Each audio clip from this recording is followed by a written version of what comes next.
Hello, and finally I'm doing this, right? I haven't done this, so anyway, let's continue. Let's just start off. You know the rules. If you've watched my previous video. If you haven't, go back and watch it. Hello, Internet! Welcome to Game Theory. I'm stealing your line. Theory, and officially I said it first. page 7 of the FNAF timeline script. Last time we covered the origins Yeah, the final timeline. Yeah. You totally don't have to do it again because of Ruin. of Freddy's. We talked about William Afton's childhood dream project of making a singing bear come to life, and the infuriating moment that his dream is copied by a rival restaurant franchise looking to steal away his success. The merger Not really, as I've stated in my previous video. Henry's business was failing, as stated in, the book. of the two franchises results in William meeting Henry, a brilliant designer with a As far knack as I know. for robotics. Working together, they make I'm wrong about that, but as far as I know, the book says that the business wasn't successful. Fredbear's flourish, spawning popular Saturday morning cartoon shows, toy lines, and spin-off restaurants under the Fazbear name. When last we left him, Afton was thriving, the world of robotics opening his eyes to new and exciting ways of bringing characters to life. Bringing things to life, yeah, that was his core driving force, his passion. And it was this very passion that would mutate, twist, and morph from here on out in the story. Because with life, there is inevitably death. Something that Afton would become intimately familiar with. But before Afton acquaints himself with death, I want you to take some time to acquaint for the last understanding the edge of science. All many sort of see you finish this all about the A Fashion Channel. Go ahead for massive ongoing project, this timeline. Onward to part 2, where things are about to get dark in a hurry. Oh, the Afton era. 1983, business was booming with two whole restaurant franchises running, Fredbear's Family Diner and the newly opened Freddy Fazbear's Pizza. Together, William and Henry had been able to take the hybrid suit idea and make it into a reality. They called their new invention the Springlock suit, and fittingly enough, it was symbolic of the partnership between these two men, a human suit as designed by William that could become a freestanding Henry-style robot. But because it was still new tech with kinks to work out, the rollout was limited, restricted only to the Fredbear's Family Diner location. All of this meant that William was busier than ever. He didn't have time to be a full-time parent, so he designed a nanny cam system where cameras And to be honest, he didn't really care about them too much. and speakers were hidden throughout the neighborhood, as well as in his youngest son's favorite toy, Psychic Fredbear. Friend Fredbear. Toy not possessed by agony, I mean what? I mean, plushy Fredbear. But since cameras just weren't enough to raise a kid, he also left childcare duties to his eldest son, Michael. There was just one problem with that. Michael was far from the best babysitter. He tormented his younger brother by jump scaring him with a foxy mask and constantly left him behind. William watched all of it from his cameras. Kids would be kids. Tomorrow was another day, after all. Except Michael's torment didn't stop. Bitter, angry thoughts would run through Michael's mind. Why did he have to be the one to take care of this whining crybaby all the time? It just wasn't fair. It was time that he got even with his brother by playing the Child. ultimate prank. A prank that just so happened to be on this crying child's birthday. He and his friends would take his scared little brother and make him do the one thing that he was terrified of doing, getting close to the animatronics. That would be embarrassing for the kid that was such an embarrassment to him. His brother squirmed, screamed, kicked, and fought, but just as they were putting that small, squirming boy up to Fredbear's lips, the mouth snapped shut. The sensitive spring locks inside the body had been triggered by the boy's movements, and they'd immediately clamped down. The wriggling stopped. The boy went limp. Wait. This wasn't Springlocks. It's been never stated it was Springlocks. It couldn't be Springlocks. The Springlocks only go off if it was in suit mode. It was in animatronic mode. And even if it could go from animatronic mode to suit mode, that wouldn't really hurt the crying child. I personally believe that it's either just William or Henry making the jaws too powerful, or Nightmare making them powerful. Either one works, but yeah, it's definitely not a spring locking. But I do believe it was framed as a spring locking, so then they couldn't be scared of the other animatronics, so they wouldn't be like, oh no, these animatronics are they could crush skulls. And they just framed it on the spring locking, and the people are dumb, so yes, they thought, okay, spring locking. But it was just like in real life. they're as dumb as people in real life. I'm joking. People here aren't dumb. A prank. It was meant to be funny. The boy was taken to the hospital and was immediately given an IV. Flowers and pills filled the nightstand next to his hospital bed, but the damage was too severe. He couldn't recover. As the younger brother's consciousness began to fade, he could hear Michael's last words, a small and flimsy apology. But his father, Williams, not Williams, but Charlotte's. Wait. Charlotte's, and I'll probably touch that later on. Through the voice of the Fredbear plush were a firm and committed promise to a dying son. You're broken. I will put you back together. This would not be the end. No matter what, William's son would live again. It would just take time. Time that, right now, he just didn't have. His young son's heart flatlined as the boy faded into the inky unknown of the afterlife. In the aftermath of the tragedy, changes started happening around the restaurants. Kids were now He faded into Golden Freddy. Required to wear security wristbands to prevent anyone from getting outside without parental permission. Any kid who approached the exit without permission would have to answer to the security puppet, a marionette on strings that could fly around on rails across the restaurant to stop kids in their tracks. It was William's idea, inspired by Michael constantly leaving the restaurant without his brother. I mean, it was Henry's idea, I think, last time I checked. Get checked right now because the recording would stop. In the wake of Wait, let me look it up. Let me just find my phone for. Okay. Wait, let me look it up.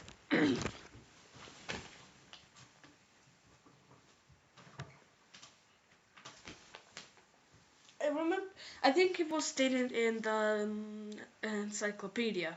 The character encyclopedia. Puppet character encyclopedia.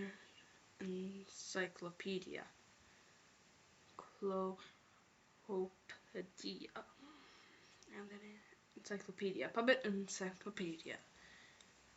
Like the puppet page. Yeah, the puppet. Even though it shows.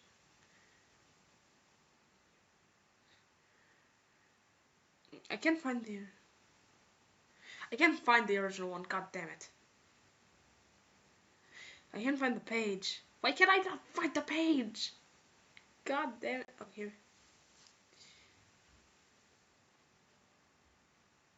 Can't read it. This sucks. Why hasn't anyone posted a picture of the puppet? The shadow puppet, but that's what I'm looking for. There's literally people have posted about Sea Bonnie and not the puppet. God damn it. Why is this so hard? Let's just play the Fredbear spring lock failure, all the hybrid suits were getting retired, locked away at the nearby Freddy Fazbear location. It was yet another tough pill to swallow after all the hard work that he and Henry had put into them. William would eventually bury the boy's small body in a remote location out in the woods right alongside his drive into and out of work every day. The death of this little boy sent the family spiraling. His wife, crippled with grief, was so distraught that all she could do was sit and watch TV. But his son Michael was far worse. Complaining of seeing hallucinations of a golden bear standing outside of his window. The boy was golden bear or shadowy bear. The world will never know. So racked with guilt that he was convinced that he was being haunted by the ghost of his brother stuck inside the suit that took his life. The suit's three-toed feet digging into the wet earth. The words, "It's me," ringing through Michael's ears. Some nights, Michael would even go so far as to break out of his room to check the gravesite and ensure that his brother was still there. As for William himself, he disappeared into his work and his drinks. Junior's, the local bar, wasn't far from his son's gravesite. He found himself going there more and more frequently, spending longer and longer amounts of time there. The bar gave him a place to think, to remember, to reflect and stew on how Henry had stolen his idea for an animal-themed restaurant, how they'd cut his character out of the cartoon when everyone else was there, how Henry had humiliated him by buying him out of bankruptcy, and now there was his son. Get humiliated. Henry had taken his son from him. The robotic part was the part that failed, after all. William ordered one more drink, but it was one too many. The bar... His agony was the one that failed. No, it was technically the robotic one, actually. Turned him out and told him to go home. But William didn't go home. Drunk and angry, William raced back to the restaurant to give Henry a piece of his mind, only to find someone else waiting. Henry's daughter, Charlie, locked outside of the building, bullied. Charlie, imagine getting bullied. He's laughing at her through the window. Fine, some other problem to fix. But then Afton got an idea. A beautifully awful idea. This was his chance to get back at the man that had humiliated him all those years ago. Henry had killed his business, and now Henry's robotic suit had killed his son. It was time for William to do some killing of his own. Let Henry feel what it's like to have something you love get ripped away. While parties continued inside the walls of the pizzeria, William attacked Charlie in the back alley. And it felt good. He felt free. The years of resentment and bitterness trapped in his heart finally released in a moment of pure unapologetic evil. He would make Henry hurt like he hurts. And psychopath? in that moment, William became a killer. He dropped Charlie's lifeless body and drove home, forced to confront his family problems later that night, appalled, but also a little excited by what he had just done. Charlie's death would remain on the books as a random act of violence, and though Henry had suspicions about William, there was no physical evidence, nothing that could link him back to the crime. In the weeks that followed, Fredbear's Family Diner would close for good. 2 high-profile deaths around the restaurant with 2 grieving owners in such a short period of time was just too much bad press to handle. Besides, Freddy Fazbear's was still open, and it was the newer restaurant anyway. All the equipment from the diner, including the old yellow suits and security puppet, would get Okay, wait. Is he done? retired to that location, and they spent quiet predecessors quickly ready for. Okay, wait. I think this is perfect time to talk about it. Let me check if he talked about it, because I wasn't paying attention really. No, he didn't talk about the nightmares yet. It's fine. Uneventful years. The rest of 1983 and 1984 were spent quietly grieving. Freddy Fazbear's Pizza and the new cast of characters were a hit. Tragic memories of their yellow predecessors quickly faded. Afton kept a low profile and Okay, it's basically yellow predecessors. Who are the Spring Bonnie and Fredbear? Who are those guys? buried himself in work and research, quickly reaching Henry's level of engineering and even surpassing him. And while Henry slowed down to grieve, Afton kept going, even starting his own company, Afton Robotics, for all those pet projects that were a little bit too experimental for the regular operations of the pizzeria. The first of these experimental projects was a secret workshop under his house, a veritable bunker, which allowed him to with a illusion gas too. Don't forget the illusion gas. But work because the Lord while still monitoring his kids via hidden security cameras. 1983. A passcode that served as a constant reminder of why the cameras were so important, why he was down there in the first place. This was all to fulfill the promise that he had made to his son, right? I will put you back together. This was for him, all for him, right? But cameras weren't enough. He needed to solve the runaway Michael problem. He had to keep him in the house. He couldn't have another one of his kids wind up dead inside of an animatronic suit. So why not run a little experiment on Michael? You see, all this work with Henry had gotten Afton to start learning more about life, robots, the human mind, and what a fallible machine we as humans were. Our reality is so easy to manipulate with a few sensory deceptions. Yes, sensory deceptions with Deceptions like illusion gas. sound. With just a few sounds. No, not sound. Illusion gas. He had discovered that he could alter a person's vision. He could transform blank, smooth plastic robots into lumbering, twisted nightmares.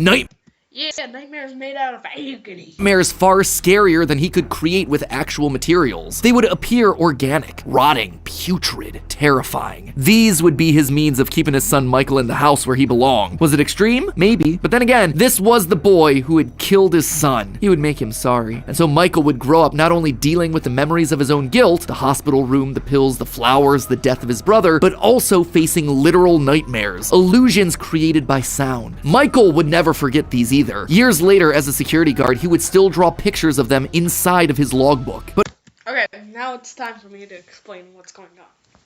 Basically, I don't agree. There's a lot of things I don't agree here with, and that's mostly to do with Midnight Motorist and the runaway kid. I believe it's the crime child. Let me explain. Basically, the main thing is the Fredbear plushie and Mrs. Afton's death. If the crime child was the first, why would the plushie be teleporting every single place? It keeps teleporting. It becomes a literal goddamn flower. He literally becomes Flowey from Undertale. Wait a minute. Sans, the logbook Sans from the log, the name Sans from the book, the Flowey reference. Oh my god, the crying child sans confirmed. No, I'm joking. Basically, it's pretty supernatural if you ask me. So, if there has been no deaths and no agony, anything, this would have any explanation, really. See, if without Mrs. Afton, with Michael run away, Mrs. Afton has to be the person on the couch. But if Mrs. Afton is the person on the couch, then no one has died yet, and no agony has been created yet for the plushie. Very simple solution. So, yeah, Mrs. Afton has to die first, which leads that to the couch person has to be Michael, so the runaway has to be the crying child, and Charlotte has to be possessing the plushie. This is also backed up by FNAF World 2, the plushie basically being the person who basically setting up Happiest Day, and we know that Charlotte sets up Happiest Day. Case closed. Am I right? Am I right? Case closed. As for the person who's talking, it's either William or Nightmare. Possibly both, too.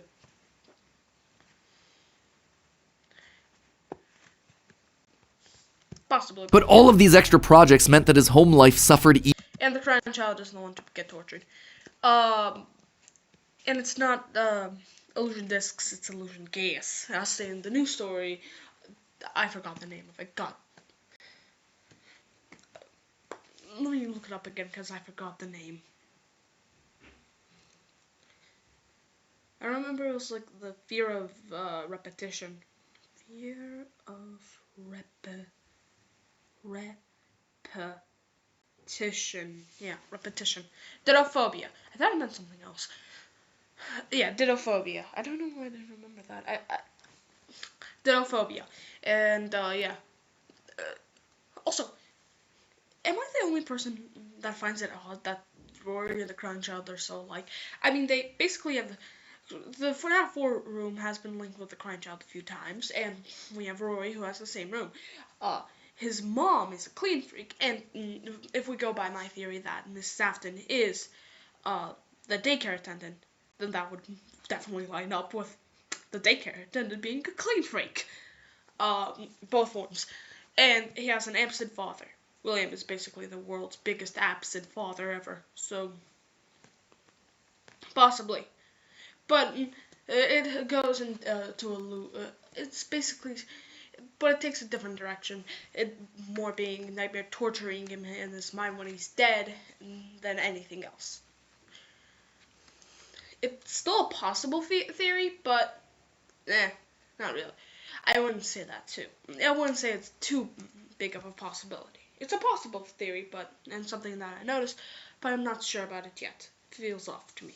Even more. He was an absent father and a non-existent husband, leaving mother dead. His wife cold and alone. Why do you hide inside your walls when there is music in my halls? All I see is an empty room, no more joy, an empty tomb. And despite her repeated demands that he leave his office and engage with the family, he refused time and time again, leaving her no choice but to leave. You burned down my house?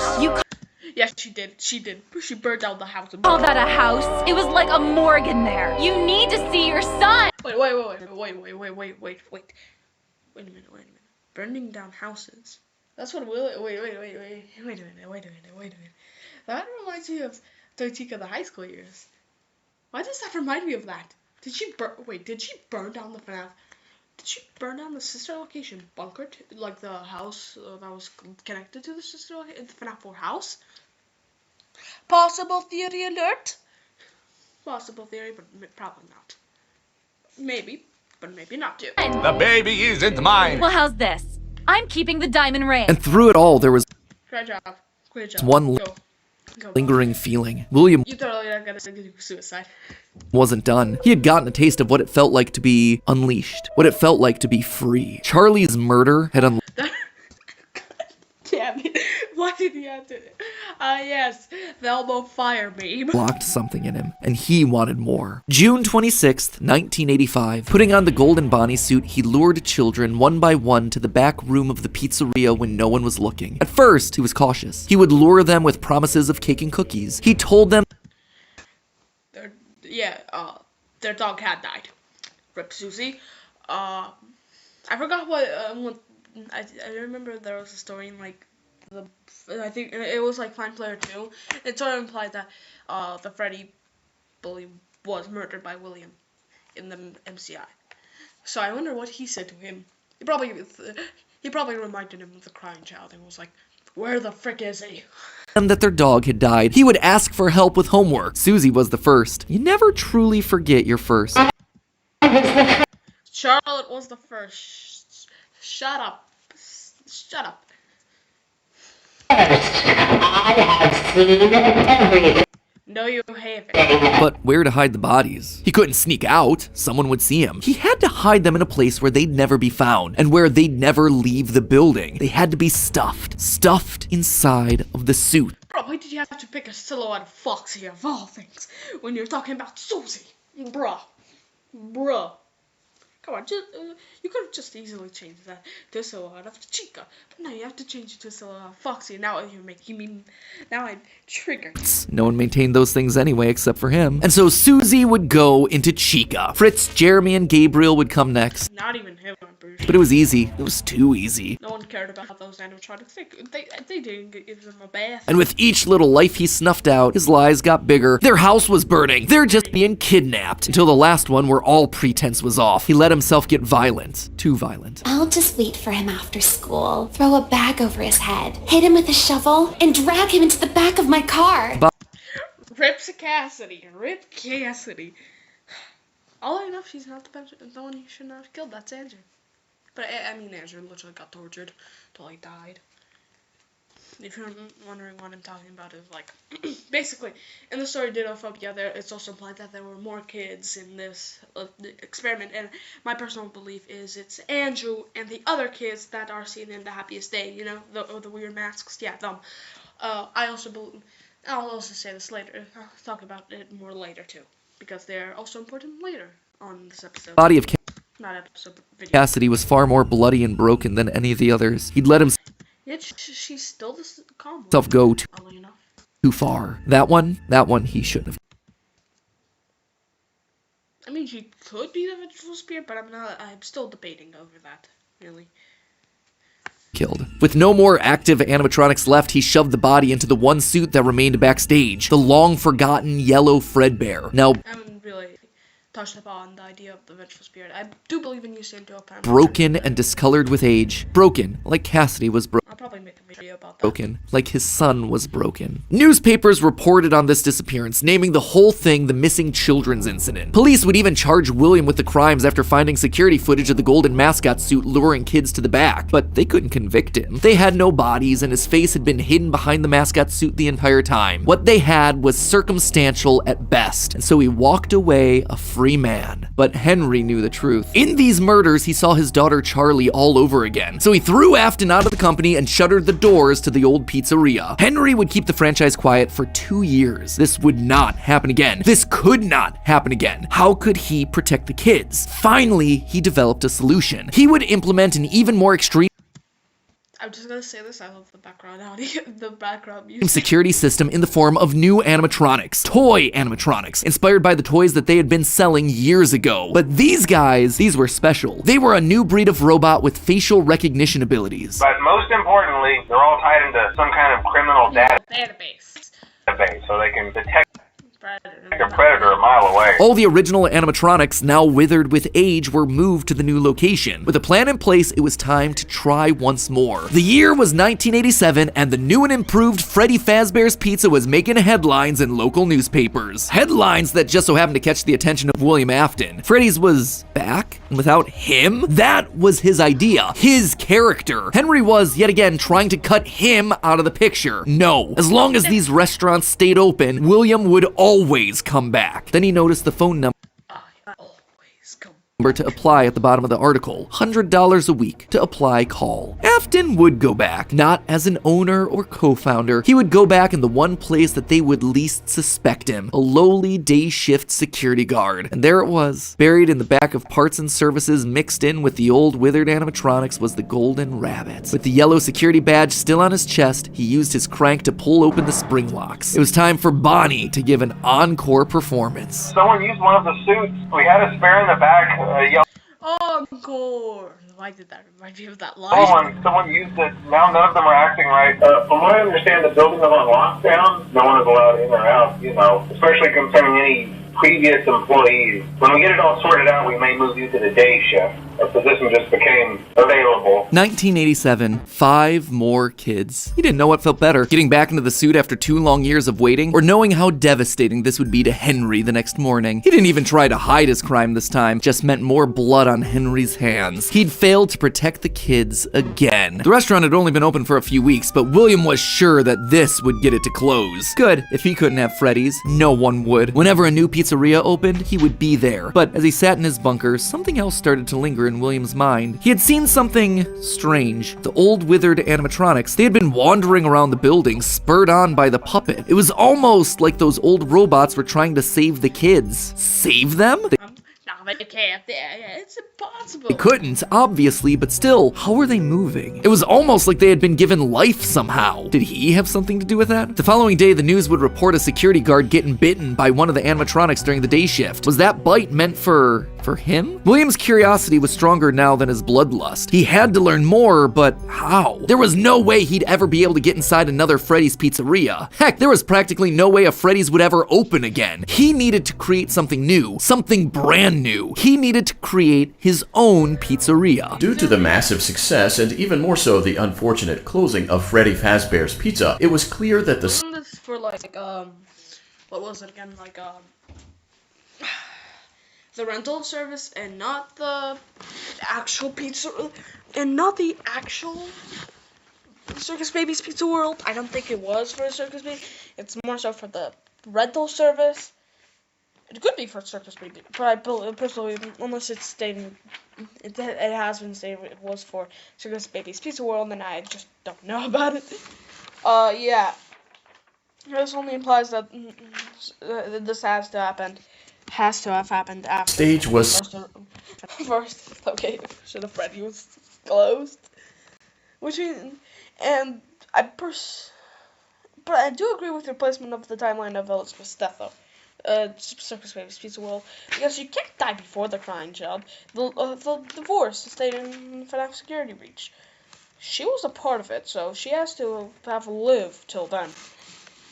Set, no pun intended, for another contender in children's entertainment. Circus Baby's Pizza World. This would be the place where he could continue his work. No longer decide to be freaking clown. Or just murdering, experimenting. He needed more kids, and he needed them alive. And knowing that he couldn't show his face on the restaurant floor, he needed a way of remotely capturing his victims and preserving them for his work. With that goal in mind, he designed a new breed of animatronic. Their endoskeletons fluid and flexible. He equipped them with sound lures that could mimic voices. They could isolate children. They could incapacitate and contain them. Wait, mimic voice mimicking? The mimic. Oh my god, it's the mimic. And with zero direct input from him. It was brilliant. He was brilliant. Far beyond the simple egotistical munch.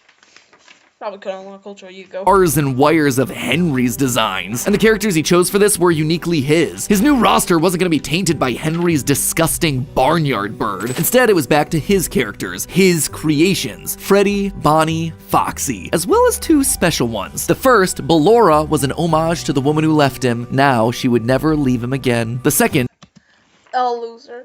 Simp munch. The titular baby was designed with his baby in mind, Elizabeth, his youngest child. She would always be Daddy's little girl, the one that listened to him, the one that obeyed until the day that she didn't. Daddy, why won't you let me play with her? She's so pretty and shiny. Didn't you make her just for me?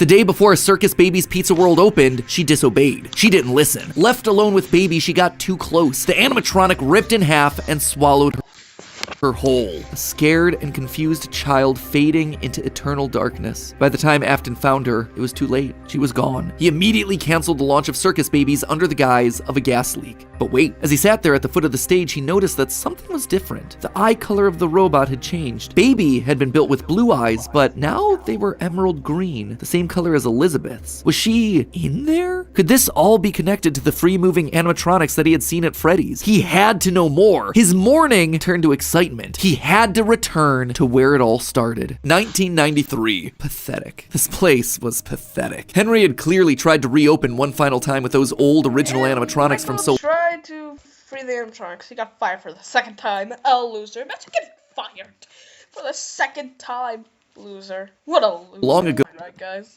But William's damage to the Tried to free his friends. brand had been permanent. These things stank of They might have been friends. I don't know. death. They hadn't been washed in If Fred was the Freddy boy, then yes, he was trying to free his friends.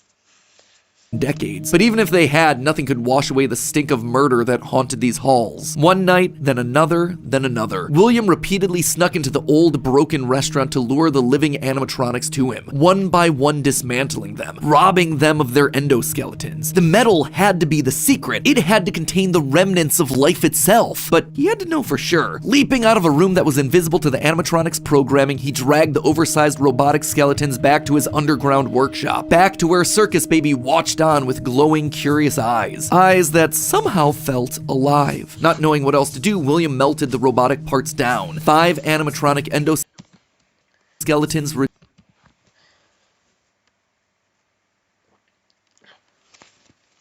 I don't know what to say about this. reduced down to one silvery puddle of goo. Could he transfer this living metal to his own creations? He had to try. He picked up a syringe and filled it with the molten metal and injected the goo into Funtime Freddy's twisted, wiry endoskeleton. And suddenly, the coils came to life. Like snakes writhing in a pile, what had once been cold, lifeless metal moved and jolted on its own. He'd done it! He had unlocked the secret to life itself. Except something was clearly wrong. The movements were erratic. They were violent, angry. Baby didn't act this way. She had been calm, collected. This was clearly something else. Something mindless and frantic. Perhaps by mixing the souls and then portioning them out, he had created incomplete beasts. He would need to keep testing to truly understand it. He needed more of this remnant. As he searched the old pizzeria one more time for any remaining scraps of metal, the ghost He got attacked. attacked. His past victims come to collect their due, all led by Cassidy. The 5 Cassidy or someone else? The one he lined up and blocked the door, and Afton's mind reeled. The scientific implications of this were incredible. Ghosts, real ghosts that he could see, all standing against him. But what could they do? What couldn't they do? He panicked as Cassidy approached. How do you stop something that's already dead? Maybe with the thing that resulted in their death in the first place. He would get into his suit like old times. He Okay. would regain suit movements. Maybe it was the thing he did know was that his brain was suddenly body from under the floor around him. It could. Okay, now I'll say what I don't believe with this William's death, basically. So, the kids who attacked him. It wasn't Cassidy and the MCI. They're already melted down. The entire spirits have been melted down into, haven't melted down already, so they're not here. And that's something that I always found odd to me. The person I believe has been attacking him, Andrew, is the other victims that I mentioned before.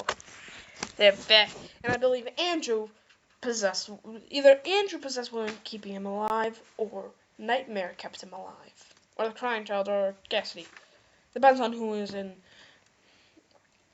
was in Golden Freddy at the time. Wouldn't end like this. It wouldn't end like this. His work was unfinished. Unable to move, his only option was to survive, to live, to keep living. It took days lying in his own blood, but eventually someone found him. A security guard making a normal report. When he saw the animatronics torn apart in the middle of the party room floor, it caused him to file an immediate report of a break-in. An owner would have to come in and claim the damage. And who else would it be other than Henry? Hope jumped in Afton's heart. Henry would see him. They were partners after all. funeral, he would be the one to help save him, to get him out of this suit, to relieve him from this tremendous pain. Henry entered the secret room. His eyes fell on Afton sitting there in the pool of red, and Henry, saying nothing, turned and walked away. This is just to inform all employees that due to budget restrictions, the previously mentioned safe rooms are being sealed at most locations, including this one. Nothing is being taken out beforehand, so if you left anything inside, then it's your own fault. Management also requests that this room not be mentioned to family, friends, or insurance representatives. And so there Afton would sit, hanging on for 30 years, trapped behind the walls with an iron will that refused to die. And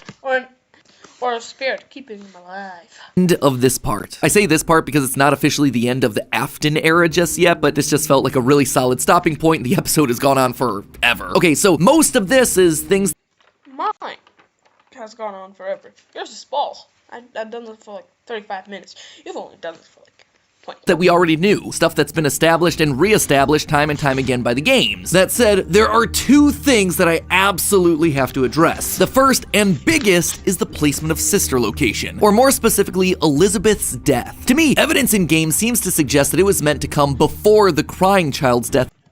Not really, because the divorce... In 1983. The biggest clue to this is that the crying child saw something. Yay! Charlotte's death! Remember what you saw is the phrase that's repeated over and over again by psychic friend Fredbear. He's actually torturing him with torturing him with his best friend's death. Very good. K.A. William Afton speaking through a walkie-talkie in the Fredbear plushie's stomach. But what did he see? Well, I think we can tell.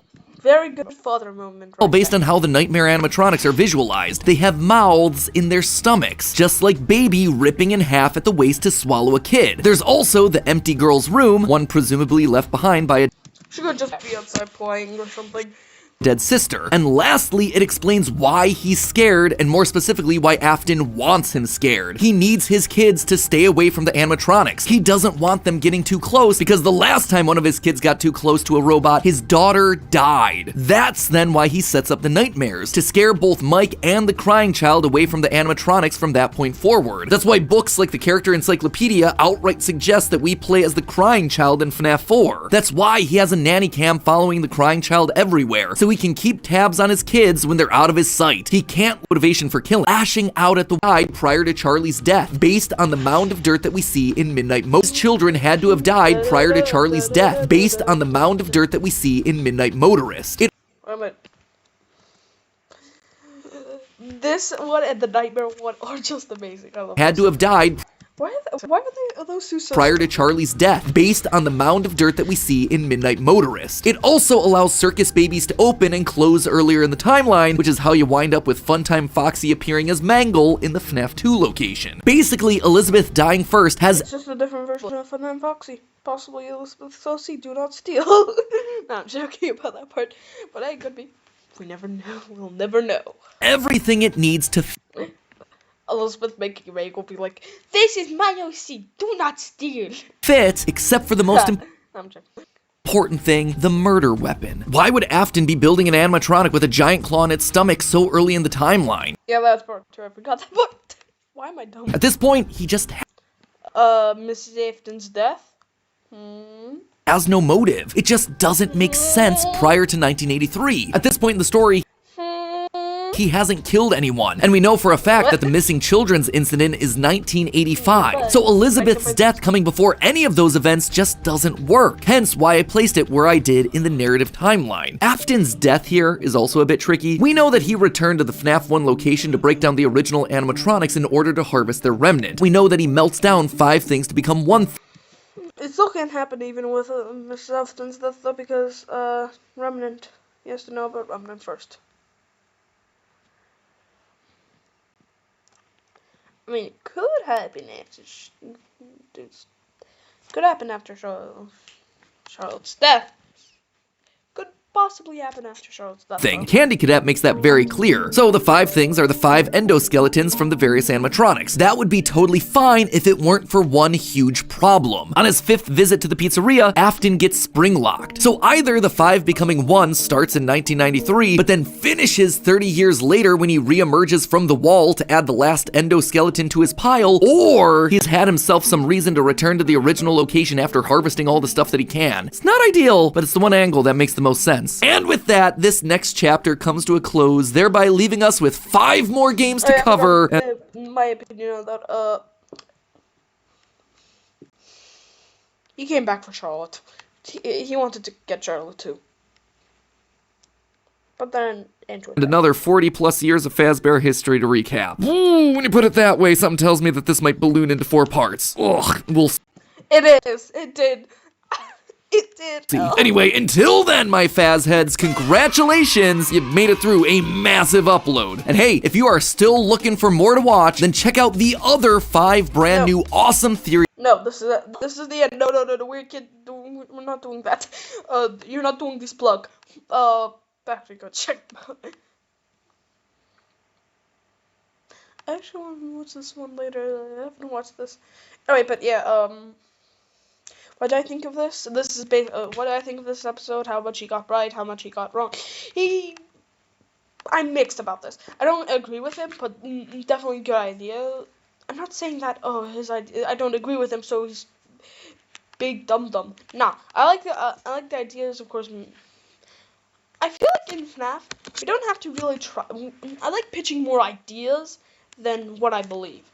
Like my Mrs. Afton idea being a Clip's idea. It's not. I'm still on the edge about that. Could happen, but maybe not. But it's pretty loose and only has one big piece of evidence. I